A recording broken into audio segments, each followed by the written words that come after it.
שלום לכולם, אני אבי, מנהל השירות והטכני של לקסוס. היום אני רוצה להסביר על מה עושים במקרה של תקר ברכבים בהם אין לנו גלגל ספייר.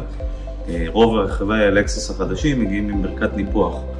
היום אנחנו נראה מה באמת אנחנו עושים במקרה כזה. בכל הרכבים בתא המטען יש לנו את המכסים. בכל דגם זה יכול להיות במיקום אחר. אתם תראו שיש לנו את הדבק שמתקן לנו את התקר. יש לנו את ערכת הניפוח שנמצאת כאן. ערכת הניפוח גם תמיד מגיעה ארוזה בניילון עם הסבר מדויק, אבל אני רוצה לעבור איתכם על השלבים. בערכת הניפוח יש לנו מאחורה כבל ארוך עם צינורית למילוי האוויר. אנחנו נוציא אותה, נפרק את כל המכלולים האלה החוצה ואת הכבל. ברוב רכבי לקסוס יש לנו את השקע המצית או בתא המטען או בחזית הרכב, איפה שנוח לכם. אנחנו נחבר את המשאבה, כפי שאתם רואים יש לה כפתור on-off, הדלקה וכיבוי של האוויר. ברגע שנחבר את המשאבה, אני אפרק רק שנייה את החוטים, תוכלו לראות, אנחנו נחבר את מכל הדבק לתוך המשאבה בצורה הזאת.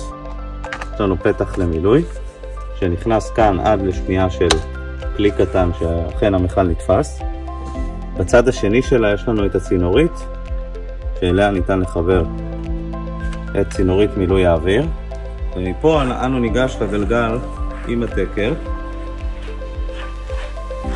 נניח את המשאבה על הרצפה, נוכל לחבר את הפייה לפיית מילוי האוויר,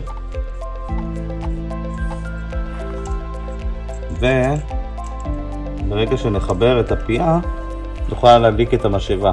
במשאבה נוכל לראות את מד הלחץ האוויר בגלגל.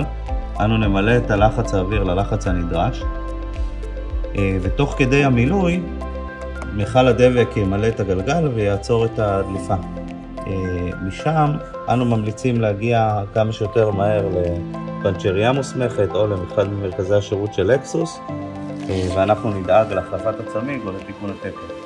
תודה שהייתם איתי.